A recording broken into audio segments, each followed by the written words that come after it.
Hi friends, कैसे हैं आप। आज हम उस इंडस्ट्री के बारे में बात करेंगे जिसके बारे में बहुत चर्चा हो रही है, यानी कि हम बात करेंगे ईवी इंडस्ट्री के बारे में।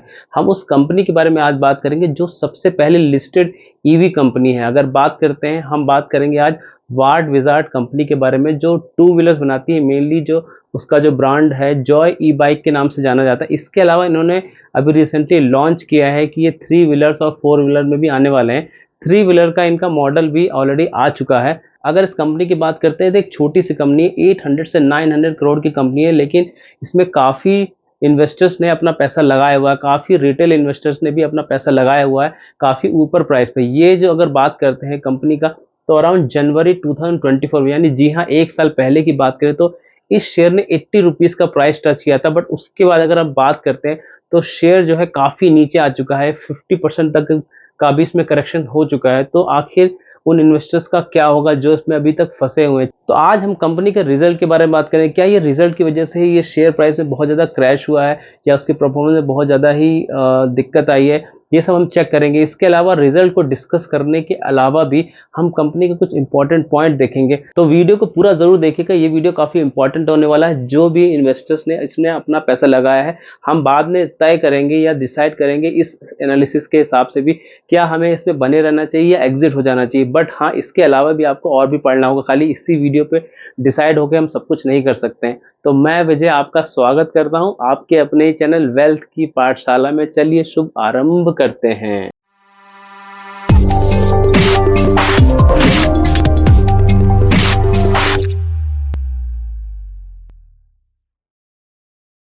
चलिए, सबसे पहले अगर इसके ब्रीफ में मार्च 24 के रिजल्ट की बात करते हैं, तो मार्च 24 में अगर हम सेल्स को वाई ऑन वाई देखें तो 50 करोड़ से सेल्स बढ़ के सीधे 128 करोड़ होगी, जो कि 153% का फंटास्टिक उन्होंने परफॉर्मेंस दिखाया था, जिसका इफेक्ट उसके शेयर प्राइस पे भी जरूर हमको देखने को मिला था। इसके अलावा अगर बात करते हैं प्रॉफिट की, तो प्रॉफिट भी 1.45 करोड़ से बढ़ के सीधे 4.28 करोड़ हो गया था, और 195% का बेहतरीन ग्रोथ दिखाया था। यानी कि हम बोल सकते हैं कि वाई ऑन वाई जो रिजल्ट रहे थे मार्च 24 के फंटास्टिक रहे थे, लेकिन क्वार्टर क्वार्टर इतने अच्छे नहीं रहे थे।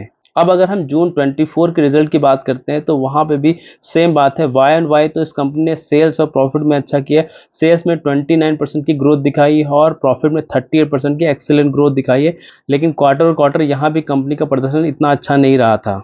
अब अगर बात करते हैं लास्ट क्वार्टर यानी कि सितंबर 24 की अगर बात करते हैं, तो सेल्स में उन्होंने 29% की अच्छी ग्रोथ दिखाई थी, लेकिन प्रॉफिट क्या हुआ, यहाँ पे सीधे लॉस आ गया। अराउंड 5.96 करोड़ का कंपनी ने लॉस किया था। उसके बाद तो ये शेयर प्राइस में बहुत ही ज़्यादा गिरावट आ गई थी। तो चलिए अब दिसंबर 24 के रिजल्ट को डिटेल में डिस्कस कर लेते हैं। अब अगर दिसंबर 24 की रिजल्ट की बात करते हैं, तो यहाँ पे अगर वाई ऑन वाई देखें तो 106 करोड़ सेल्स थी दिसंबर 23 में, जो घट के 86 करोड़ हो चुकी है, जो कि 19% का डी ग्रोथ है। और अगर क्वार्टर ऑन क्वार्टर देखें तो 58 करोड़ से बढ़ के 86 करोड़ हो चुकी है सेल्स, यानी 48% का बहुत अच्छा ग्रोथ है। लेकिन मेरे पर्सनल व्यू के हिसाब से वाई ऑन वाई ज़्यादा इंपॉर्टेंट डेटा होता है, जिसमें इस कंपनी को डी ग्रोथ मिली है। तो सेल्स के मामले में बोल सकते हैं ये कंपनी ने खराब प्रदर्शन किया है। चलिए अब चलते हैं प्रॉफिट देख लेते हैं, इस कंपनी ने कितना बना के दिया है इस बार, या लॉस में तो नहीं रही है कंपनी। अगर दिसंबर 23 में देखते हैं तो 5.7 करोड़ से घट के 3.84 करोड़ का इन्होंने प्रॉफिट दिखाया, जो कि 33% का डी ग्रोथ है। यानी कि लास्ट ईयर के कंपेयर करते हैं तो प्रॉफिट में भी इस कंपनी ने खराब प्रदर्शन किया है। अब उसी तरीके से अगर हम जाते हैं क्वार्टर ऑन क्वार्टर देखा जाए, तो सितंबर 24 में जैसा बोला था 6 करोड़ का लॉस किया था, उसके हिसाब से तो कंपनी ने अच्छा प्रदर्शन किया है कि एटलीस्ट अब चलो प्रॉफिट में तो आ गई है कंपनी। अगर दिसंबर 24 को थोड़ा और डिटेल में देखें तो यहाँ पे हम देखेंगे कि जो ऑपरेटिंग प्रॉफिट है वो अप्रोक्सीमेटली 12 करोड़ का, यानी कि कंपनी ने प्रदर्शन तो अच्छा किया है सेल्स और एक्सपेंस के हिसाब से। लेकिन यहाँ पे देखने वाली बात यह है कि 6.6 करोड़ का तो इस कंपनी ने इंटरेस्ट ही दे दिया है। यहाँ हम बताना चाहेंगे कि अगर FY24 की बात करते हैं, जो 14 करोड़ का इस कंपनी ने सालाना अपना प्रॉफिट जनरेट किया था, यानी कि जो कंपनी जो कि सबसे ज़्यादा मैक्सिमम भी था अभी तक का। तो जो कंपनी 14 करोड़ का प्रॉफिट साल में कमा के दे रही, वो अगर एक क्वार्टर में 6.6 करोड़ का इंटरेस्ट दे रही, यानी बोल सकते हैं डेट एक बहुत बड़ी समस्या हो चुकी है इस कंपनी के लिए। इसी के चलते अगर इस कंपनी का डेट टू इक्विटी देखते हैं, तो जो कि 1.74% है, यानी कि 1 के ऊपर, या बोल सकते हैं 0.8 के ऊपर अगर किसी भी कंपनी का डेट टू इक्विटी रेशियो होता है तो वहां पे प्रॉब्लमेटिक बात हो जाती है। तो यहाँ पे डेट टू इक्विटी देख के लगता है कि कंपनी के ऊपर काफी अच्छा खासा डेट हो चुका है। तो अब अगर देखा जाए एब्सोल्यूट नंबर में तो 177 करोड़ का इस कंपनी के पास डेट है, और अगर कैश इक्विवेलेंट देखा जाए तो ओनली 29 करोड़ के, यानी कि जहां पे भी आप देखते हैं कि कैश इक्विवेलेंट जो है डेट से कम होता है तो वहां पे ये प्रॉब्लमेटिक बात हो जाती है इस कंपनी के लिए। तो इस कंपनी की दिक्कतें बोल सकते हैं कम नहीं हो रही, क्योंकि डेट जो है बढ़ता चला जा रहा है, इंटरेस्ट जो है बढ़ता चला जा रहा है, सेल्स में इतनी ज्यादा ग्रोथ नहीं दिख रही है, प्रॉफिट में इतनी ज्यादा ग्रोथ नहीं दिख रही है। तो अभी ये कंपनी काफी बुरी तरह से फंसी हुई है और अपने इन्वेस्टर को भी फंसा के रखी हुई है। तो जैसा कि मैंने बोला कि अभी तक का जो कि ऑपरेटिंग मार्जिन है जो कि 14% का या 12 करोड़ का, ये अभी तक का बेस्ट है इस कंपनी के लिए। और यहाँ पे ये भी ध्यान देने वाली बात है कि अगर दिसंबर 23 की बात करते हैं तो अप्रोक्सीमेटली 1.6 करोड़ का इंटरेस्ट उन्होंने पे किया था। इसके बाद अगर सितंबर 24 की बात करें तो 3.8 करोड़ का इन्होंने इंटरेस्ट पे किया था। उसके बाद अगर दिसंबर 24 यानी इस क्वार्टर की बात करते हैं तो 6.6 करोड़ का इन्होंने इंटरेस्ट पे किया। उसके बावजूद भी अगर ये 3.8 करोड़ का प्रॉफिट जनरेट कर रहे हैं तो ये एक पॉजिटिव बात हो जाती है कि स्टिल इन्होंने प्रॉफिट जनरेट करके दिया है, लेकिन डेट एक बहुत बड़ी समस्या हो चुकी है इस कंपनी के लिए। यहाँ पे मैं एक बात और बताना चाहूंगा कि जब सितंबर 24 में अराउंड 6 करोड़ का लॉस इस कंपनी ने बुक किया था तो यहाँ पे मैनेजमेंट ने बोला था क्योंकि हम लोगों ने एडवर्टीजमेंट में 6.6 करोड़ एक्सपेंस किए हैं, इसी के चलते हम लॉस में आ चुके हैं। बट यहाँ ध्यान देने की बात है कि इस क्वार्टर में प्रमोशंस के लिए इस कंपनी ने 6 करोड़ की जगह इस बार 10 करोड़ का जो है एक्सपेंस किया, उसके बावजूद भी कंपनी प्रॉफिट में आ चुकी है। तो इसको पॉजिटिव वे में देखें या निगेटिव वे में देखें, क्योंकि मैनेजमेंट ने जो बोला था कि सिर्फ और सिर्फ प्रमोशन के चलते जो 6 करोड़ का था उसके चलते हमको लॉस हुआ था, लेकिन इस बार तो उनका जो प्रमोशन एक्सपेंसेस है वो 10 करोड़ है, लेकिन उसके बावजूद भी कंपनी में प्रॉफिट जनरेट करके दिखाया है।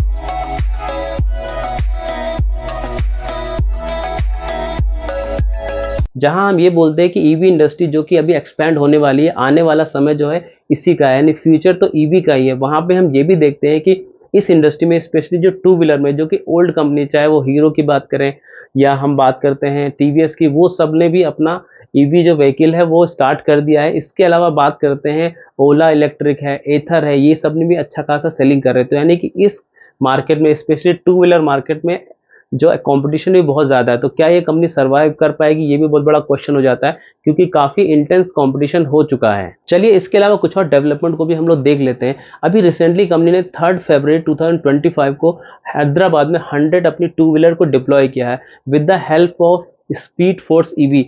जो स्पीड फोर्स ईवी कंपनी है ये एक बाइक सर्विसिंग कंपनी है, यानी कि बाइक रिपेयर सर्विस कंपनी है। तो ये जो कंपनी है वार्ड विजार्ड, ये क्या कर रही है, ये जो अपनी बाइक डिप्लॉय करेगी इसके साथ साथ ये अदर सर्विसेज भी देगी, यानी कि फाइनेंस भी करा के देगी, इंश्योरेंस भी करा के देगी, और अगर कुछ भी मेंटेनेंस चाहिए होता है तो स्पीड फोर्स ईवी के हेल्प से ये यहाँ पे मेंटेनेंस भी करा के देगी, यानी कि कंप्लीट पूरा पैकेज दे रही है। और जो ये 100 ईवी जो इन्होंने डिप्लॉय की है ये यूज की जाएगी Swiggy, Zomato, big basket etcetera etcetera. अब कंपनी की माने यानी मैनेजमेंट की माने है तो वो बोल रहे हैं कि अभी इन्होंने 100 फ्लीट जो है अपना दिया है। इसके अलावा इनका प्लान है कि इनका टारगेट है कि 8000 ईवी जो ये व्हीकल है डिप्लॉय कर देंगे बाय मार्च 2025 तक, जो कि काफी टफ लग रहा है क्योंकि अभी इन्होंने 100 ओनली ईवी डिप्लॉय किए हैं, जबकि सिर्फ 2 मंथ बचे हैं। तो 8000 ये कैसे कर पाए, अगर कर पाते हैं तो ये बहुत अच्छा हो जाएगा। अच्छा इसलिए भी हो जाएगा कि भाई 8000 व्हीकल इनका सेल हो रहा है, जो कि इंपॉर्टेंट है एक छोटी सी कंपनी के लिए। इसके अलावा जो मैनेजमेंट बोल रहा है वो कमिटमेंट अगर पूरा करता है तो हम भी बोल सकते हैं कि भाई मैनेजमेंट जो बोल रहा है वो करता है, यानी काफी कैपेबल मैनेजमेंट है। और इसी सीरीज में आगे चलते हुए कंपनी ने ये भी बोला है कि बाय मार्च 2026 यानी कि 1 साल 2 महीने के अंदर हम 50,000 व्हीकल ऐसे डिप्लॉय करेंगे। तो यहाँ पे मेरा एक क्वेश्चन है, यहाँ पे मेरा एक मानना है कि अगर मान लेते हैं ये कंपनी जो है 50,000 सेल्स कर लेती है इसी के थ्रू, अगर मान लेते हैं एक 5,000 का ये प्रॉफिट कमाती एक ईवी में, तो इसके हिसाब से 25 करोड़ तो यही हो जाएगा। जो कंपनी अभी तक FY24 की बात करते हैं जिसमें सबसे ज्यादा इन्होंने प्रॉफिट जनरेट किया वो है 14 करोड़ का, तो अगर 25 करोड़ उनको यहीं से आ जाते हैं तो ये बहुत बड़ी बात हो जाएगी कंपनी के लिए, जो मुझे एज ऑफ नाउ पॉसिबल नहीं लग रहा है। बट अगर ये पॉसिबल हो जाता है तो यानी कि यहाँ से कंपनी बहुत आगे चली जाएगी। इसके अलावा एक और पॉइंट है, आई डोंट नो वो कितना इंपॉर्टेंट है कि नहीं है, वो आप हमको कमेंट करके बताइए। इन्होंने अभी डायरेक्टर के रूप में अपने पिताजी को इसमें शामिल किया है। अब ये देखने वाली बात है यहाँ पे प्रोमोटर की इंटेंशन की। ऑलरेडी जो मिस्टर जतिन गुप्ते हैं वो 47 ईयर्स ओल्ड है, तो उनके फादर अप्रोक्सीमेटली 70-75 ईयर्स के होंगे। तो ये मेरा मानना है कि अभी तक उन्होंने इनको क्यों नहीं इन्वॉल्व किया था, अगर ये इतने ही कैपेबल हैं तो। यहाँ पे हम रिस्पेक्ट दिखाना चाहते हैं फादर के लिए, लेकिन ऐसा तो नहीं है, क्योंकि हम लोग भी इन्वेस्टर हैं, तो हमारा भी पूरा राइट बनता है यहाँ जानने के लिए। तो ऐसा तो नहीं होगा सिर्फ और सिर्फ ये सैलरी के लिए आए हैं और यहाँ पे कोई कंट्रीब्यूशन देंगे कि नहीं। लेकिन अगर कंट्रीब्यूशन देते हैं तो अच्छी बात है, बट ये आने वाले समय में ही पता चलेगा। तो दोस्तों आज के लिए इतना ही। अगर वीडियो पसंद आता है, इन्फॉर्मेटिव लगता है, तो प्लीज़ उसको लाइक कर दीजिए, फैमिली और फ्रेंड्स के साथ शेयर कर दीजिए। अगर अभी तक चैनल को सब्सक्राइब नहीं किया तो अब तो सब्सक्राइब कर दीजिए।